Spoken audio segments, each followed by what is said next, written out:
Bab 196. Nama, Dewa Perang Surgawi kembali ke kota penulis, Liu Yuetian. Plus matikan mengatur ulang. Sunan dan Sumei sedikit tercengang, tampak sedikit bingung. Zhang Miao, apa maksudmu? Tanya Sumei. Zhang Miao berkata dengan dingin, lupakan saja, saudari-saudari, aku tidak akan bertele-tele untukmu. Jika kamu ingin menjadi agenku, kamu bisa, tetapi syaratnya adalah kamu harus menghasilkan keuntungan setiap bulan. Jika terjadi kerugian, semua kerugian akan ditanggung olehmu. Jika kamu menghasilkan keuntungan, kamu dapat mengumpulkan 1% dari total keuntungan. Jika kamu suka, kamu dapat menandatangani kontrak sekarang. Selain itu, kamu harus membayarku uang jaminan 1 juta. Bagaimana jika kamu melarikan diri dengan barang-barangku? Wajah Sumei langsung menjadi muram. Zhang Miao, jika kamu tidak ingin bekerja sama dengan kami, kamu dapat mengatakannya secara langsung. Jangan bersikap curang. Bahkan orang bodoh pun dapat mendengar bahwa persyaratan yang diajukan oleh Zhang Miao ini tidak hanya tidak masuk akal, tetapi juga menghina. Jika kamu kehilangan tanggung jawab, kamu hanya dapat mengumpulkan 1% dan membayar uang jaminan sebesar 1 juta. Bahkan pengganggu tidak bermain seperti ini. Oh, kamu masih marah, iya. Zhang Miao mencibir, kenapa? Kamu pikir kamu adalah Nona Su yang lama? Jangan kira aku tidak tahu. Kalian berdua telah diusir oleh keluarga Su. Pokoknya, syaratku begini, kamu suka atau tidak, kamu, Sumei baru saja akan menyerang, tetapi dia diseret oleh Sunan. Melihat Zhang Miao, dia berkata dengan tenang, kalau begitu, lupakan saja. Permisi. Kemudian dia membawa Sumei dan bersiap untuk pergi. Haha, anjing tersesat. Zhang Miao tersenyum dingin di belakangnya. Zhang Miao, jangan bertindak terlalu jauh. Sumei akhirnya tidak bisa menahan diri dan berkata dengan marah, jika kamu tidak ingin bekerja sama dengan kami, kamu bisa mengatakannya secara langsung. Apakah itu perlu? Juga, apakah kamu lupa bagaimana aku membantumu? Jika aku tidak meminjamkanmu uang dan menemukan begitu banyak hubungan untukmu, kamu masih akan bekerja di pasar grosir. Sebenarnya, setelah beberapa hal, emosi Sumei telah banyak berkurang. Dia tidak lagi semarah sebelumnya. Namun kali ini dia tidak pernah menyangka Zhang Miao akan bertindak sejauh ini. Mereka dulunya adalah teman sekelas SMA. Saat itu, keluarga Zhang Miao sedang dalam kesulitan. Sumei banyak membantunya. Dia bahkan membantu membayar uang kuliah selama 1 tahun. Kemudian, setelah lulus SMA, Sumei melanjutkan kuliah di tempat lain, tetapi Zhang Miao gagal dalam ujian masuk perguruan tinggi dan bekerja di luar. Mereka berdua telah menghubungi Sumei berkali-kali, tetapi hampir setiap saat Zhang Miao meminta bantuan Sumei. Terkadang dia membayar sewa dan terkadang dia mengatakan dia sakit. Dia selalu meminjam uang dari Sumei. Meskipun Sumei sedikit jahat, dia adalah orang yang saleh, dia tidak kekurangan sedikit pun uang karena latar belakang keluarganya. Dia memenuhi persyaratan Zhang Miao setiap saat.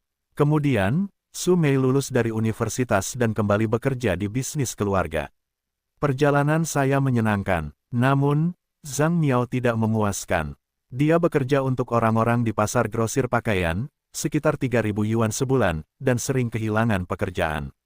Suatu kali ketika Sumei melihat bahwa dia benar-benar miskin, dia mempercayakan banyak hubungan dan memintanya untuk membuka tokonya sendiri. Sumei membayar dana awal. Pada paruh pertama tahun ini, Sumei telah membantunya merumuskan rencana pemasaran, memberikan nasihat, dan menemukan banyak saluran penjualan untuknya. Dengan bantuan seperti itu, bahkan orang bodoh pun akan terbantu. Zhang Miao secara bertahap berada di jalur yang benar. Bisnisnya semakin besar dan besar. Sekarang dia adalah pemilik pabrik pakaian kecil. Dia memproduksi dan menjual produknya sendiri, dan hidupnya berkembang pesat. Namun, tanpa diduga, Sumei untuk sementara waktu dalam kesulitan. Dia memiliki sikap ini ketika dia menemukan bantuannya. Jangan membentakku di sini. Apakah kamu memenuhi syarat? Zhang Miao memukul meja dengan keras, menunjuk ujung hidung Sumei dan berkata, tidak apa-apa membicarakan masa lalu. Saat itu, keluargaku sedang sulit. Kondisi keluargamu baik-baik saja. Apa salahnya jika kamu membantuku? Jangan bersikap seolah-olah aku berutang budi padamu di sini. Bukannya aku tidak tahu bagaimana cara berterima kasih. Jika bukan karena bantuan kecil yang kamu berikan padaku di awal, aku tidak akan repot-repot keluar dan berbicara denganmu. Juga, jangan terlalu menyanjung dirimu sendiri. Suatu kali aku memintamu untuk meminjam 800.000 yuan. Bagaimana kamu memberitahuku? Jika 800.000 yuan tidak tersedia, kamu hanya dapat mengambil 20.000 yuan untuk membantuku. Hehe, kirim saja pengemis itu. Juga, aku telah memintamu berkali-kali untuk mencari cara untuk mengatur posisi untukku di gedung Su. Bagaimana kamu menolakku? Kamu dapat menyentuh hati nuranimu. Apakah kamu melakukan personalia? Su Mei mengira dia jarang bertemu lawannya dalam pertengkaran itu, tetapi dia tersedak dan tidak bisa berbicara. Karena kata-kata Zhang Miao benar-benar menghancurkan pandangan dunianya sebelumnya. Dia pikir dia sudah cukup tidak tahu malu. Dia tidak menyangka akan begitu tidak tahu malu. Jika bukan karena dirinya sendiri, akan sulit bagi Zhang Miao untuk makan ketika dia belajar, dan jika dia tidak membantunya membayar uang sekolahnya beberapa kali, dia akan putus sekolah. Kemudian, dia terus meminta Su Mei untuk meminjam uang. Meskipun tidak banyak, itu 3 atau 500 setiap kali, dan lebih dari 3 atau 2.000 pada waktu-waktu tertentu, tetapi itu sering kali, dan sejauh ini belum dibayar kembali.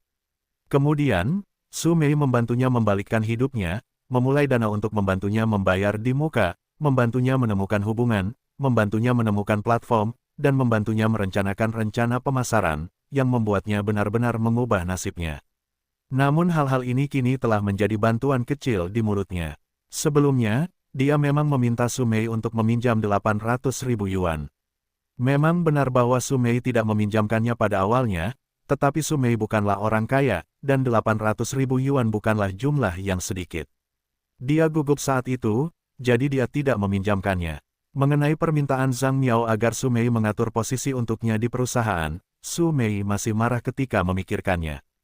Dengan posisi Su Mei di perusahaan, sebenarnya tidak sulit untuk merekrut seseorang, tetapi Zhang Miao melakukannya dengan baik, menawarkan gaji pokok sebesar 15.000, dan dengan berani mengatakan untuk mencoba mengaturnya pekerjaan dengan lebih sedikit pekerjaan dan tanpa lembur.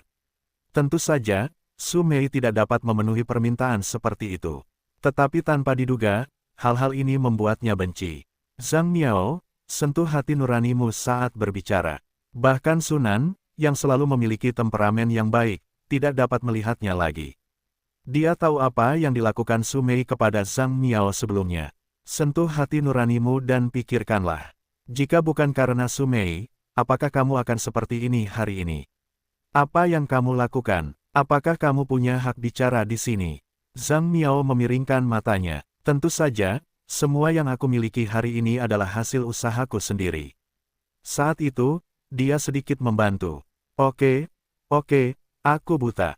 Su Mei marah. Ayo pergi. Dia bukan satu-satunya pabrik garmen di Nanjiang.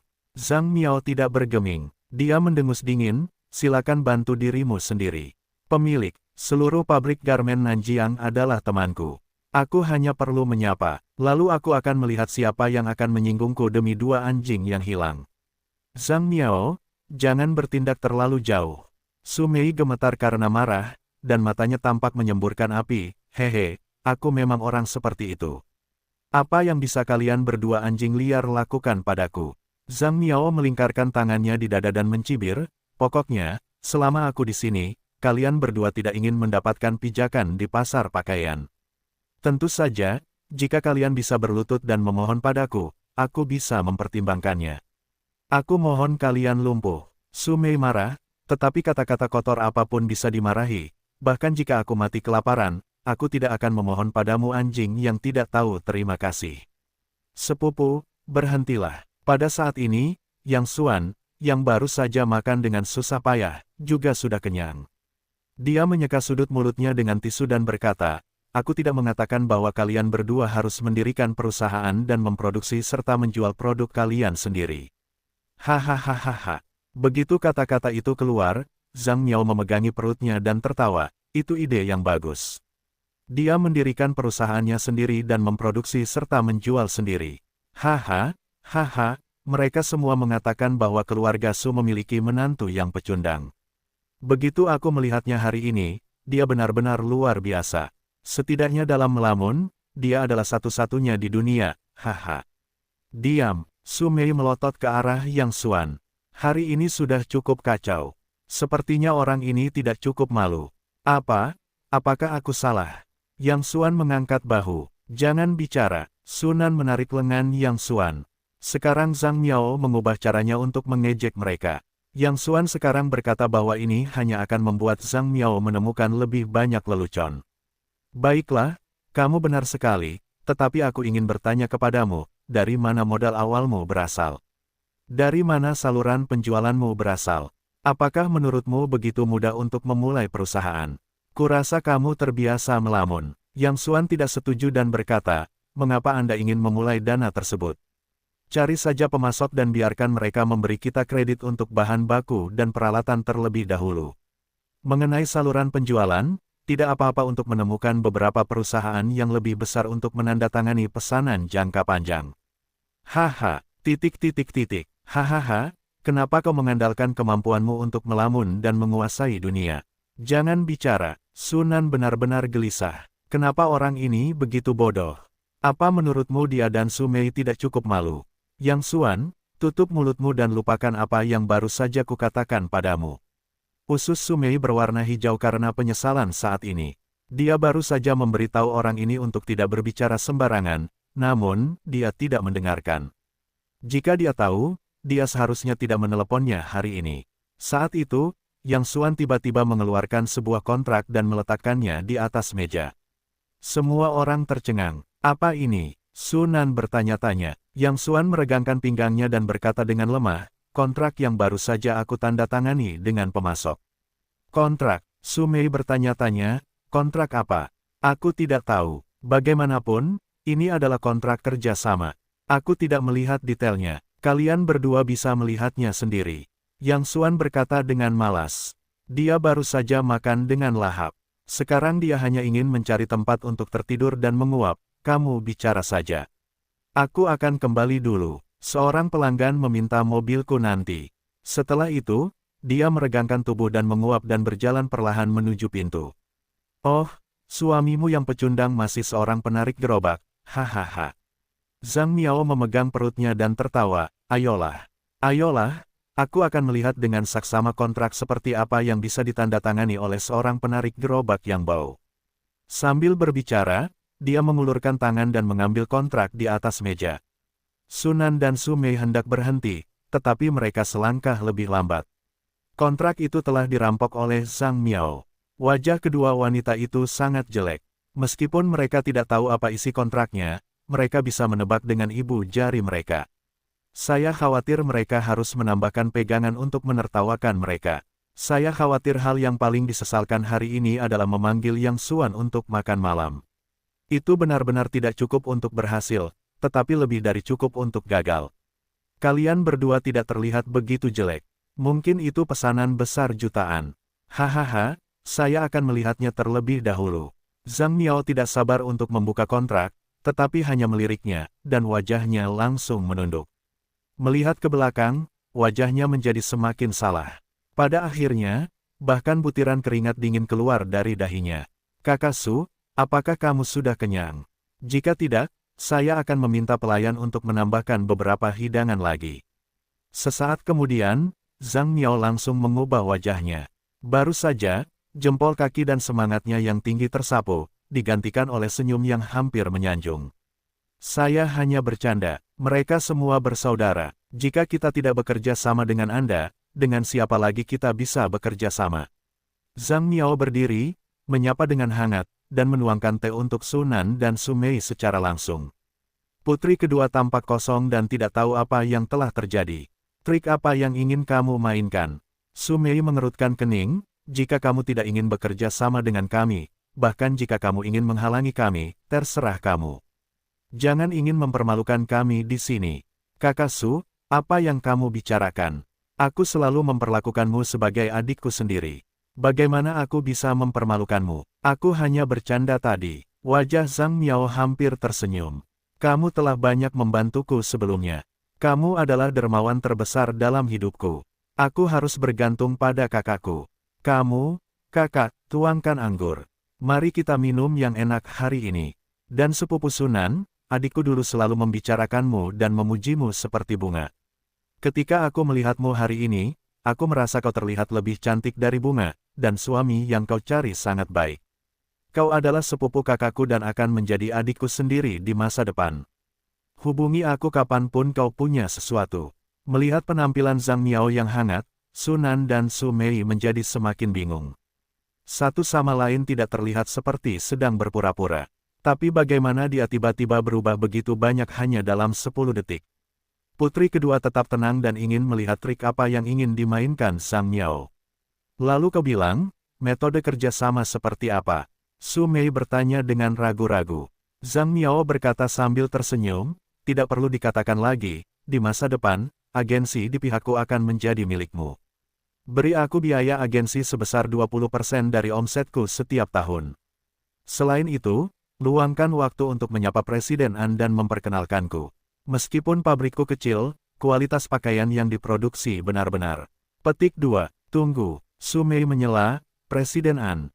Presiden An yang mana? Tentu saja Tuan An Tianhe. Zhang Miao menjawab sambil tersenyum.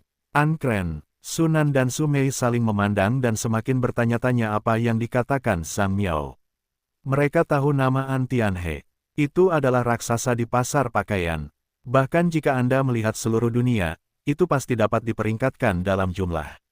Namun, untuk merek-merek terkenal di dunia, hampir setengah dari pasokan dan pemrosesan bahan baku berada di bawah kendali mereka.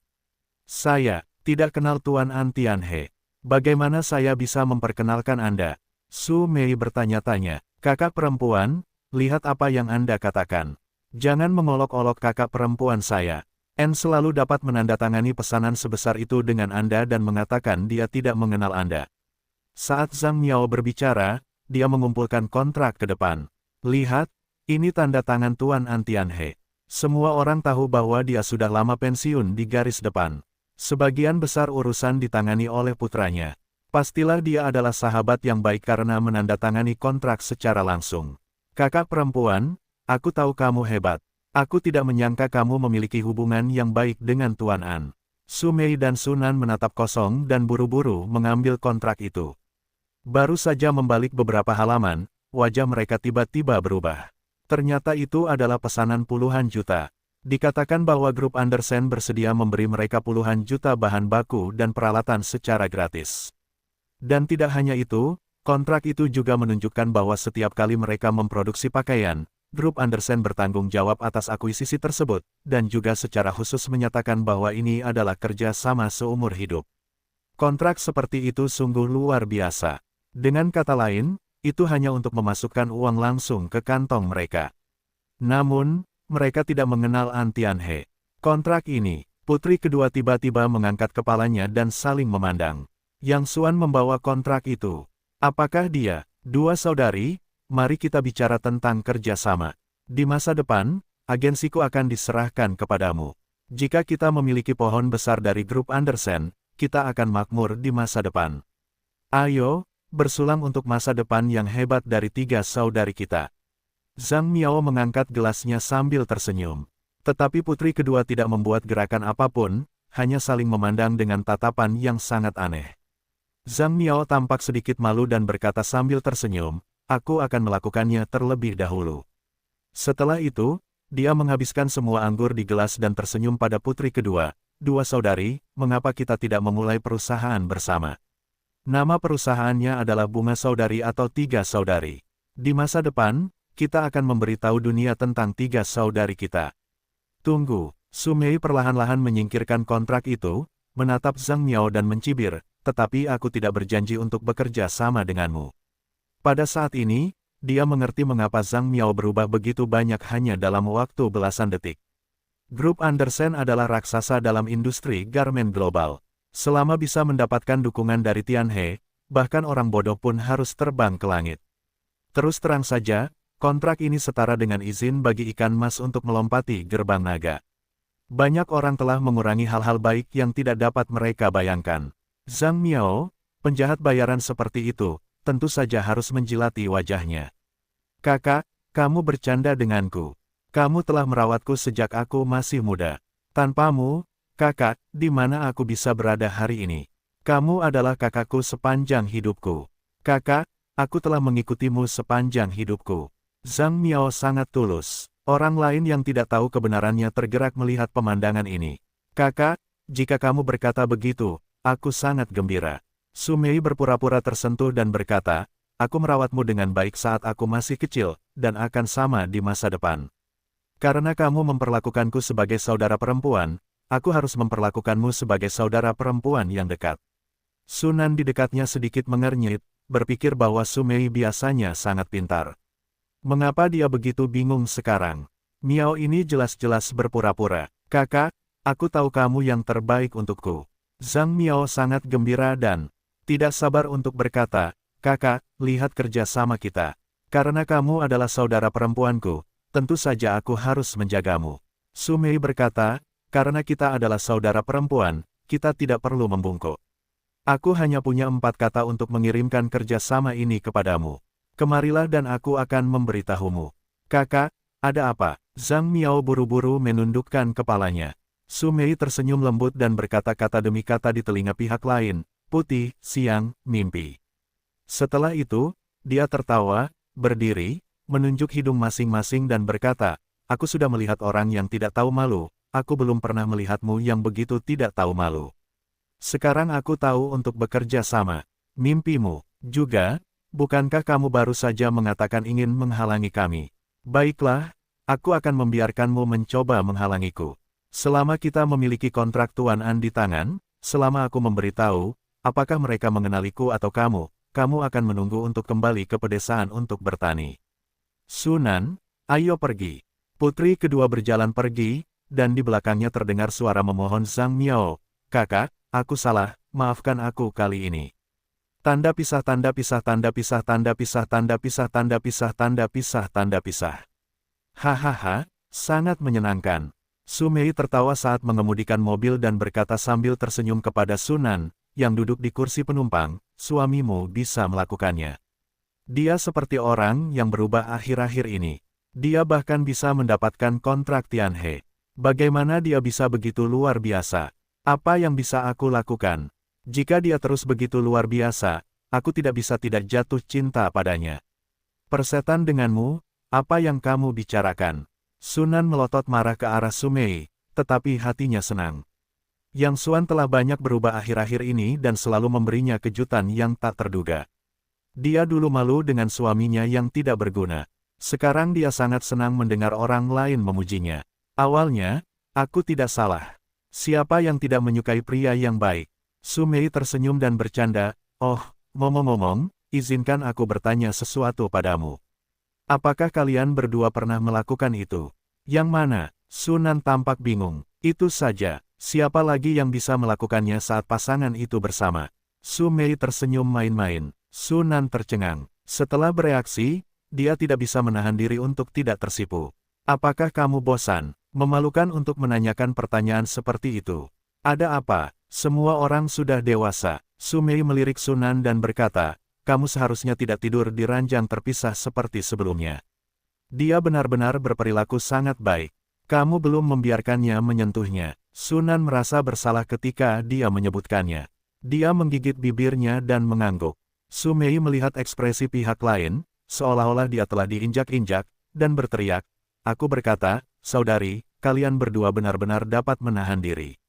Jika sebelumnya kalian tidak memiliki perasaan, tidak apa-apa. Sekarang kalian berdua memiliki perasaan yang kuat setiap hari. Bisakah kalian menahan diri? Jika kamu tidak keberatan, bagaimanapun juga, gadis-gadis lebih pendiam, tetapi dia adalah pria bertubuh besar yang menjaga menantu perempuan yang begitu cantik setiap hari. Dia tidak pernah memintamu permintaan seperti itu. Sunan tersipu sampai ke pangkal lehernya. Dia merasa malu dan bersalah. Dia menyebutkannya, tetapi aku masih sedikit malu. Aku tidak membiarkannya menyentuhnya, dan aku tidak tahu harus berbuat apa. Maaf, aku mengatakan kamu, aku harus mengatakan sesuatu tentangmu. Su Mei tidak bisa tertawa atau menangis. Semua orang sudah dewasa, belum lagi kalian berdua masih menjadi pasangan. Apa yang memalukan? Katakan saja, bisakah kamu menerimanya dari hatimu sekarang? Sunan mengangguk dan berbisik, sebenarnya, aku sudah lama menerimanya dan ingin melakukan tugas istriku. Beberapa waktu lalu, Itu karena bibi buyutku, tetapi setelah itu, dia tidak pernah menyebutkannya lagi. Aku tidak tahu harus berbuat apa. Dia tidak pernah mengambil inisiatif. Orang-orang takut dengan penolakanmu. Su Mei memutar matanya dan berkata, aku akan memberimu kesempatan. Kamu akan melakukan apa yang aku katakan malam ini. Aku yakin dia bisa mengambil inisiatif. Malam harinya, buatlah sebuah villa. Enron sudah marah sejak siang. Entah apakah kakek sudah tua dan bingung. Kenapa dia harus menghormati pria itu? Bukankah itu hanya karena kamu berlatih pedang sedikit lebih baik, tapi bagaimana dengan ini? Itu semua karena usia. Tidak peduli seberapa tinggi kungfumu, itu tidak berguna. Orang itu pembohong besar. Dia tidak hanya menipu kepercayaan kakek, tetapi juga mencoba menggertak dirinya sendiri. Dia juga memanfaatkan tawar-menawar itu. Sekarang dia harus memanggilnya saudara yang kering. Kakak, aku tidak tahan. Kalian harus memutuskan untukku. Aku akan menghancurkan bajingan itu menjadi berkeping-keping. Enron mengirim pesan untuk meminta bantuan kepada sahabatnya dan menjelaskan penyebab masalahnya.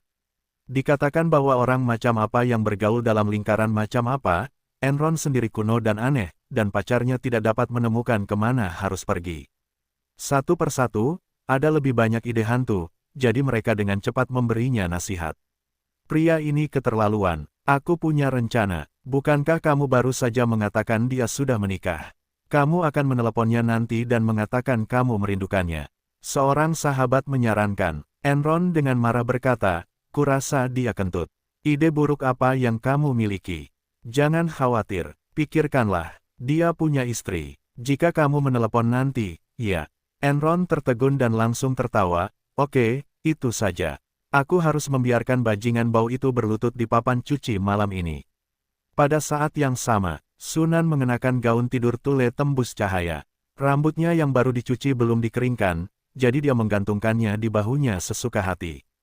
Yang Xuan, apakah kamu melihat remote kontrolku? Sunan memunggungi Yang Xuan, membungkuk dan mencari sesuatu di laci di bawah dinding TV. Bukankah ini di atas meja teh? Mengapa kamu mencari remote control? Aku ingin menonton TV. Stasiun mana? Aku akan menyesuaikannya untukmu. Yang Xuan duduk di sofa dengan malas sambil mengetuk-ngetuk biji melon dan menyikat ponselnya. Oh, tidak apa-apa. Aku akan melihatnya besok. Sunan mengatakan sesuatu yang tidak wajar, menoleh dan diam-diam menoleh ke belakang. Melihat pria itu acuh tak acuh, dia tidak dapat menahan diri untuk mempertanyakan apa yang baru saja dikatakan Su Mei kepadanya. Su Mei berkata bahwa ketika seorang wanita paling cantik, dia baru saja keluar dari kamar mandi, mengenakan gaun tidur, sesekali membungkuk, atau berjongkok untuk berpura-pura mencari sesuatu. Tindakan-tindakan ini berakibat fatal bagi hewan jantan. Namun, Sunan telah lama berkeliaran di depan Yang Xuan sesuai dengan caranya, tetapi pria itu masih belum menanggapi sama sekali. Pria ini, apakah aku sangat tidak menarik? Rasa malu dan tidak wajar Sunan pada awalnya telah berkembang menjadi hati yang kompetitif. Dia tidak percaya bahwa dia tidak dapat menarik pria itu sama sekali. Apa yang dikatakan Su Mei kepadanya sebelumnya terngiang-ngiang di benaknya, jika semua gerakan ini sudah digunakan dan orang itu masih belum bergerak, kamu bisa memperbesar gerakannya. Sunan melakukan gerakan besar yang dijelaskan oleh Su Mei dalam benaknya, dan wajah cantiknya memerah karena malu. Namun, dia masih mengatupkan giginya dan menyilangkan hatinya, suamiku, tolong bantu aku melihat apakah mataku telah memasuki pasir. Yang Xuan tercengang. Pasir, tidak ada angin di ruangan ini. Dari mana kamu mendapatkan pasir? Biarkan kamu melihat, kamu bisa melihat. Ada begitu banyak omong kosong. Pada saat ini, Sunan terlalu gugup dan suaranya semakin tidak terkendali. Dia pikir orang ini selalu ingin melakukan itu pada dirinya sendiri, tetapi dia tidak menanggapi sama sekali hari ini. Apakah dia menjadi jelek, atau apakah orang ini sudah lelah melihat dirinya sendiri? Oh, biarkan aku menunjukkannya padamu. Yang Xuan segera bangkit, mencengkram pipi Sunan dan menatap matanya dengan saksama, tepat saat Sunan hendak menggigit giginya dan menciumnya tiba-tiba. Terdengar suara, Yang Xuan tiba-tiba meniup dengan keras dan berkata sambil tertawa, itu bukan pasir, itu gumpalan kotoran mata. Aku sudah meniupnya sampai bersih untukmu. Menantu perempuan, mengapa kamu menatapku? Apakah aku melakukan kesalahan lagi? Di tengah pembicaraan, Yang Xuan tiba-tiba menyadari bahwa wajah Sunan tidak benar. Sepasang mata aprikot menatapnya, seolah-olah dia akan menyemburkan api. Paru-paru Sunan meledak. Aku memintamu untuk mencium. Kamu mengatakan ada kotoran mata di mataku. Keluar dari sini, kembali ke kamarmu dan tidur. Kamu tidak akan pernah menyentuhku lagi seumur hidupmu. Sunan mendorong ke depan dengan marah. Dia mungkin telah mengerahkan terlalu banyak kekuatan dan tidak memahami kekuatan dan jarak. Dia terhuyung ke depan beberapa langkah, tidak berdiri teguh dan bergegas ke pelukan satu sama lain. Yang Xuan secara naluriah memeluk pinggang ramping satu sama lain. Sunan baru saja akan menyerang, tetapi mulutnya tiba-tiba tersumbat oleh semburan kehangatan. Setelah beberapa kali perlawanan simbolis, mereka tidak dapat menahan diri untuk tidak meletakkan tangan mereka di bahu masing-masing dan berpelukan serta berciuman bersama. Seperti kayu bakar kering yang bertemu api, belum lagi Yang Xuan masih berupa tumpukan kayu bakar kering yang telah dikeringkan selama lebih dari 2 tahun. Tepat saat mereka akan memasuki tema, Sting, telepon berdering. Awalnya, mereka tidak peduli, tetapi telepon berdering lagi dan lagi. Kamu angkat telepon dulu. Sunan tersipu dan berbisik. Terserah, jangan angkat, lanjutkan. Lebih baik kamu angkat dulu. Kalau terjadi keadaan darurat di tengah malam. Sunan selalu menjadi gadis yang sangat baik. Bahkan saat ini, dia secara naluriah memikirkan orang lain. Yang Xuan tidak punya pilihan selain memeluk Sunan dengan satu tangan dan mengulurkan tangannya tanpa melihat. Dia langsung menekan tombol hands-free dan memberikan ASI dengan tidak sabar. Sayang, apakah kamu sudah tidur? Orang-orang merindukanmu. Tiba-tiba terdengar suara wanita yang renyah di telepon. Aku paling takut dengan keheningan udara yang tiba-tiba. Apa-apaan ini? Wajah Yang Jike memucat karena ketakutan. Siapa kamu? Ujung telepon yang lain tertegun sejenak, dan suara wanita datang. Oh, aku mengerti. Kamu pasti bersama istrimu. Jangan ganggu aku dulu. Telepon aku saat kamu senggang. Ingatlah untuk menghapus catatan komunikasi, tetapi jangan sampai ditemukan oleh istrimu. Oh, saat kamu senggang, aku akan menunggumu di tempat lama. Sampai jumpa, sayang. Kemudian dia menutup telepon dengan bunyi bip. Siapa kamu? Jelaskan. Yang Xuan mendesis ke telepon, tetapi dia hanya bisa mendengar nada sibuk. Tidak, menantu perempuan, dengarkan aku. Pria ini pasti salah sambung. Yang Xuan sangat cemas, aku akan menelepon kembali dan menjelaskannya. Jangan salah paham, Sting. Pada saat ini, telepon berdering lagi. Nomor yang aneh itu masih ada. Lihat, dia pasti tahu kalau dia salah menekan nomor dan meminta maaf. Lega, Yang Xuan mengangkat telepon. Sebelum dia sempat bicara, suara wanita itu terdengar dari telepon, ngomong-ngomong. Yang Xuan, aku lupa memberitahumu sesuatu. Dia mantan pacarmu. Dia baru saja putus bulan lalu. Dia sepertinya sedang hamil. Dia bilang anak itu mungkin anakmu. Luangkan waktu untuk melihatnya. Jangan khawatir, aku tidak cemburu. Tutup telepon dulu. Jangan sampai terdengar oleh istrimu. Setelah itu, telepon ditutup lagi. Hei, siapa kamu sebenarnya? Teriak Yang Xuan. Dengarkan aku, menantu perempuan. Dia pasti salah sambung. Apa menurutmu aku bodoh? Gunung berapi Sunan akhirnya meletus. Orang-orang bahkan memanggil namamu. Apa kamu bisa salah mengetik? Wah, Yang Xuan, aku tidak bisa melihatnya. Aku selalu percaya padamu. Aku percaya tidak ada yang bisa melihat pria sepertimu di luar sana. Sekarang aku tahu bahwa tidak peduli seberapa frustrasinya kamu, selalu ada beberapa wanita dengan selera tinggi di dunia ini. Kamu punya semua mantan pacarmu. Berapa banyak hal buruk yang telah kamu lakukan di luar sana tanpa memberitahuku. Kamu bilang, kamu menjelaskannya kepadaku. Kamu tidak bisa mengatakannya dengan jelas. Cerai saja besok, menantu perempuan, dengarkan aku. Yang Xuan sekarang memiliki hati yang ingin dibunuh dengan menabrak sepotong tahu. Apa-apaan ini? Pertama, aku tidak terlihat begitu frustrasi. Aku termasuk tipe yang tahan lama. Apa yang aku bicarakan? Yang Xuan sangat cemas hingga tidak dapat berkata-kata, lalu buru-buru berkata, aku benar-benar tidak melakukan apapun yang membuatmu menyesal di luar sana. Aku benar-benar tidak tahu siapa wanita itu. Demi lampu, aku bersumpah, aku sama sekali tidak menyesali perbuatanmu. Jika ada kebohongan, 5 guntur sehari. Ledakan. Tepat setelah mengatakan ini, tiba-tiba terdengar guntur di langit yang cerah di luar sana. Yang Suan, pergilah ke neraka. Tidak peduli seberapa pendiamnya seorang gadis, ada singa betina di dalam tulangnya, dan semakin pendiam dia biasanya berperilaku, semakin kuat singa betina di dalam tulangnya. Konon kalimat ini adalah pepatah Tuan Lu Xun, tetapi bagi Yang Suan saat ini, tidak masalah apakah kakek Lu Xun yang mengucapkan kalimat ini. Bagaimanapun, ini pasti sangat masuk akal. Ini dapat dibuktikan dalam waktu kurang dari 10 menit. Segala sesuatu yang dapat digunakan di rumah, remote control, sapu, papan cuci, apel, apapun yang dapat dipegang Sunan, semuanya digunakan untuk menyapa Yang Suan. Jangan bersembunyi, berdiri. Sunan mengeluarkan durian dari lemari es dan berkata dengan marah, jika kamu ingin membuktikan ketidakbersalahanmu, kamu tidak bisa bersembunyi. Yang Suan gemetar, menatap durian di tangan menantu perempuannya dan berkata, aku pasti tidak bersalah, tetapi bisakah kamu mengganti pisang atau sesuatu?